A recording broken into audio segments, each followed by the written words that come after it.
दोस्तों नमस्कार, चलिए जानते हैं मध्य प्रदेश की ताजा खबरों को। लेकिन उससे पहले अगर आपने अभी तक इस चैनल को सब्सक्राइब नहीं किया तो सब्सक्राइब कर लें ताकि आपको मध्य प्रदेश की ताजा खबरें रोजाना मिलती रहे।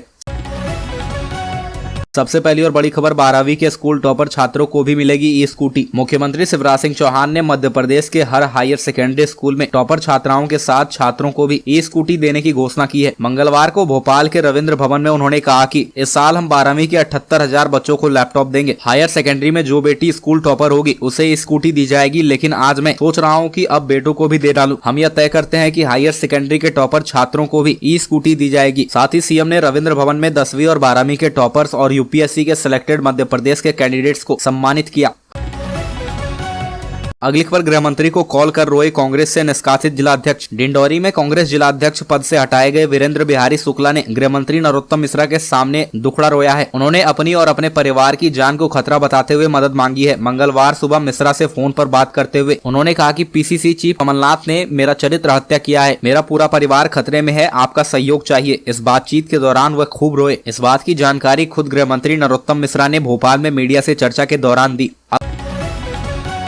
अगली खबर, कूनो से शिफ्ट नहीं होंगे चीते, दूसरा घर बनेगी मंदसौर की गांधीनगर सेंचुरी। श्योपुर के कूनो नेशनल पार्क में मौजूद कोई भी चीता फिलहाल मध्य प्रदेश से बाहर शिफ्ट नहीं किया जाएगा। इन चीतों का दूसरा घर मंदसौर की गांधी सागर सेंचुरी में बनेगी। इसके अलावा किसी विकल्प पर केंद्र सरकार विचार नहीं कर रही है। केंद्रीय पर्यावरण एवं वन मंत्री भूपेंद्र यादव ने सोमवार को सीएम हाउस में मुख्यमंत्री शिवराज सिंह चौहान की मौजूदगी में हुई चीता प्रोजेक्ट की हाई लेवल समीक्षा बैठक में यह बात कही। केंद्रीय मंत्री भूपेंद्र यादव ने कहा कि चीता एक्शन प्लान में स्पष्ट है कि इनकी 50% आबादी ही भारत में सरवाइव कर पाएगी। अगली खबर, मंत्री भूपेंद्र सिंह बोले महाकाल लोक में नहीं हुआ भ्रष्टाचार, कांग्रेस गंदी राजनीति कर रही है। उज्जैन के महाकाल लोक में सप्तऋषियों की 7 में से 6 मूर्तियां गिरने के मामले में सरकार ने खुद को क्लीन चिट दे दी है। कांग्रेस के भ्रष्टाचार के आरोपों पर नगरीय विकास एवं आवास मंत्री भूपेंद्र सिंह ने भोपाल में कहा कि महाकाल लोक में कोई भ्रष्टाचार नहीं हुआ है। उज्जैन कमिश्नर की रिपोर्ट मिल गई है। आंधी तूफान की वजह से मूर्तियां गिरी है, एक सप्ताह में फिर मूर्तियां लगाएंगे। महाकाल लोक पर कांग्रेस गंदी राजनीति कर रही है।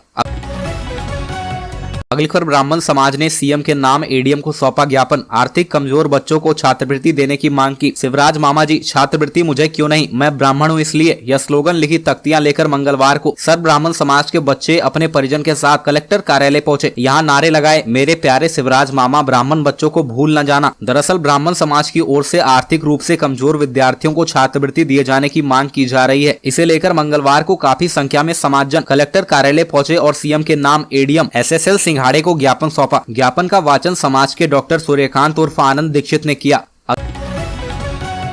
अगली खबर, मध्य प्रदेश के राज्य मंत्री ओपीएस भदौरिया सड़क दुर्घटना में घायल, ग्वालियर के बिरला अस्पताल में भर्ती। मध्य प्रदेश सरकार के नगरीय प्रशासन व आवास राज्य मंत्री ओपीएस भदौरिया सड़क दुर्घटना में घायल हो गए। वे भिंड से ग्वालियर आ रहे थे, उन्हें सिर में चोट आई है। मंत्री को ग्वालियर के बिरला अस्पताल में भर्ती कराया गया है। डॉक्टर्स उनका इलाज कर रहे हैं। मध्य प्रदेश सरकार के राज्य मंत्री ओपीएस भदौरिया का कार का एक्सीडेंट हो गया है। यह दुर्घटना भिंड से ग्वालियर आते समय हुई। अगली खबर, दलित बच्चों से जबरन कराई जा रही थी ईसाई प्रार्थना, अचानक पहुंची एनसीपीसीआर की टीम। मध्य प्रदेश के कटनी में एक मिशनरी संस्था द्वारा संचालित बाल गृह में बच्चों से जबरन ईसाई प्रार्थना करवाने का मामला प्रकाश में आया है, जिसके बाद संस्था के खिलाफ बाल न्याय अधिनियम व मध्य प्रदेश धार्मिक स्वतंत्रता एक्ट के तहत केस दर्ज हुआ है। राष्ट्रीय बाल अधिकार संरक्षण आयोग के अधीक्षक प्रियांक कानूनगो ने ईसाई संस्था के खिलाफ माधवनगर थाने में प्राथमिकी दर्ज करवाई है। वहीं इस मामले में जिला बाल संरक्षण इकाई और बाल कल्याण समिति की भूमिका भी संदेहास्पद बताई जा रही है।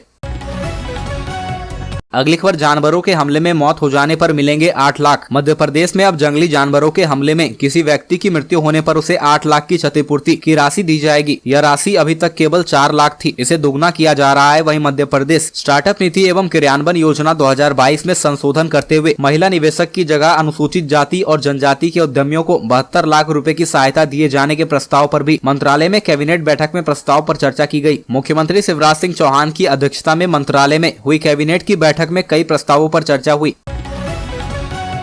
अगली खबर, सिंधिया ने खोलकर रख दी भाजपा की रणनीति, विधानसभा चुनाव से पहले एमपी में क्या करेगी पार्टी। मध्य प्रदेश में होने वाले विधानसभा चुनाव से पहले केंद्रीय नागरिक उड्डयन मंत्री ज्योतिरादित्य सिंधिया ने मंगलवार को ग्वालियर में भाजपा की रणनीति को लेकर बड़ा खुलासा किया। उन्होंने कहा कि भाजपा का लक्ष्य आम लोगों का कल्याण है। पार्टी की कोशिश रही है कि जन जन के साथ उनका संपर्क हो। भाजपा की कोशिश लोगों की सेवा एवं गरीब का कल्याण है। इसी विचारधारा के आधार पर पार्टी आगे बढ़ रही है। सिंधिया ने स्थानीय कार्यक्रमों में शामिल होने से पहले जय विलास पैलेस में मीडिया से चर्चा की।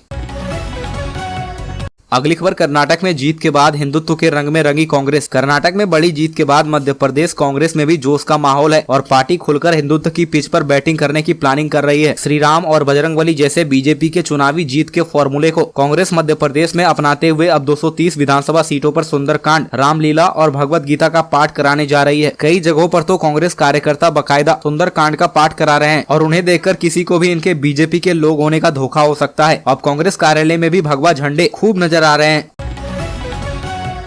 अगली खबर 1 जून से बैंक, ITR समेत बदले जाएंगे कई नियम। 2 दिन बाद नया महीना शुरू होने जा रहा है और इस महीने भी कई बदलाव होने जा रहे हैं। बैंक, ITR और LPG सिलेंडर समेत कई नियमों में बदलाव होने जा रहे हैं। इसका सीधा असर आपकी जेब पर पड़ेगा। इसके अलावा देश के करोड़ों EPFO खाता धारकों के लिए भी नियमों में बदलाव होने जा रहा है। 1 जून से EPFO के नियमों में बदलाव होगा। नियमों के मुताबिक सभी खाता धारकों के PF अकाउंट आधार कार्ड से लिंक होना जरूरी है। अगर 1 जून तक आपने अपने आधार को PF से लिंक नहीं कराया तो आपको कई तरह के नुकसान उठाने पड़ सकते हैं। अगली खबर, विवाद बाहर आने से पहले रूठों को मनाएगी बीजेपी। विधानसभा चुनाव से पहले मध्य प्रदेश बीजेपी में अंदरूनी खींचातान शुरू हो गई है। यह कला मंत्रालय के स्तर से लेकर जिला स्तर पर भी जारी है। इसी बीच राजधानी भोपाल में बीजेपी की कोर ग्रुप ने सोमवार को बैठक की। यह बैठक रात में बुलाई गई, जिसमें CM शिवराज सिंह चौहान और ज्योतिरादित्य सिंधिया समेत पार्टी के कई बड़े नेता शामिल हुए। बैठक में इस बात पर सहमति जताई गई कि पार्टी के भीतर के आपसी मतभेद ठीक किए जाएंगे और वह बाहर नहीं आने दिए जाएंगे। अगली खबर, डॉक्टर गोविंद सिंह का बड़ा बयान। बोले, हमारी इतनी सीटें आएंगी कि फिर कोई सिंधिया नहीं बन पाएगा। गोविंद सिंह ने कहा कि मध्य प्रदेश में अराजकता की सरकार है। यहाँ राजस्थान, उत्तर प्रदेश के लोग रह रहे हैं। यहाँ फर्जी जाति प्रमाण पत्र से SC ST बनकर IAS IPS और सरकारी नौकरियों में बैठे हैं। मैंने कई बार ध्यान आकर्षण प्रस्ताव विधानसभा में लगाए, लेकिन शिवराज सरकार कोई कार्यवाही नहीं कर रही है। मिशन 2023 के लिए कांग्रेस ने कमर कस ली है। पार्टी अध्यक्ष मल्लिकार्जुन खड़गे और राहुल गांधी ने सोमवार को दिल्ली में मध्य प्रदेश के चुनिंदा वरिष्ठ नेताओं से बात की और विधानसभा चुनाव की रणनीति पर चर्चा की। इस मीटिंग में शामिल रहे मध्य प्रदेश विधानसभा में नेता प्रतिपक्ष डॉक्टर गोविंद सिंह ने दावा किया कि इस बार कांग्रेस की ही सरकार बनेगी। उन्होंने तंज कसते हुए कहा कि इस चुनाव में कांग्रेस इतनी सीटें लाएगी कि फिर कोई सिंधिया नहीं बन पाएगा।